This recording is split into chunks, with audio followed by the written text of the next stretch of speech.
matières naturelles et synthétiques. C'est la leçon d'aujourd'hui. Pour préparer l'oxygène gazeux, on verse dans un ballon fermé muni d'un entonnoir et d'un tube montant un volume d'eau oxygénée incolore. Puis, on verse dans l'entonnoir une solution acidifiée de permanganate de potassium de couleur violette. On remarque des bulles de gaz qui remontent à l'intérieur d'un tube à essai. Le gaz obtenu, c'est dioxygène. Conclusion, on dit que le dioxygène préparé en laboratoire a les mêmes propriétés que le dioxygène qui se trouve dans l'air, c'est-à-dire le dioxygène naturel.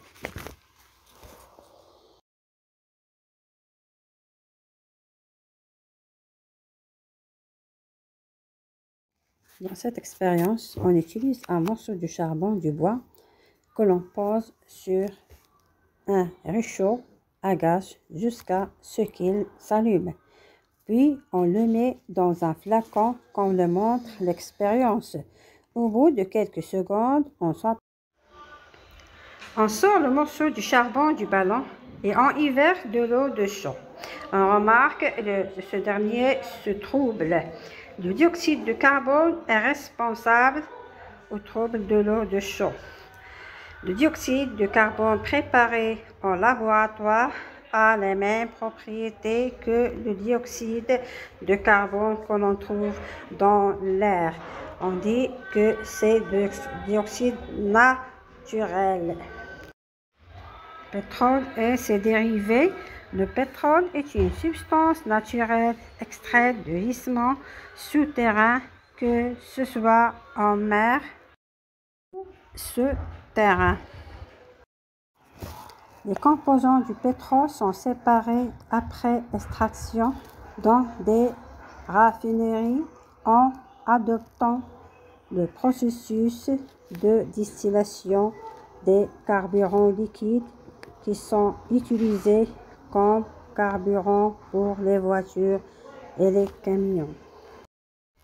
Les hydrocarbures sont utilisés dans la production de matériaux industriels par des réactions chimiques telles que les plastiques et les médicaments. Les matériaux industriels sont dérivés de pétrole par distillation qui sont également utilisés pour produire des matériaux synthétiques qui n'existent pas dans la nature, tels que les colorants. Il est extrait du pétrole comme lubrifiant utilisé dans les voitures et d'autres, comme le montre la photo. Il est également extrait du pétrole de caoutchouc. Il est également extrait de goudron de pétrole pour paver les routes.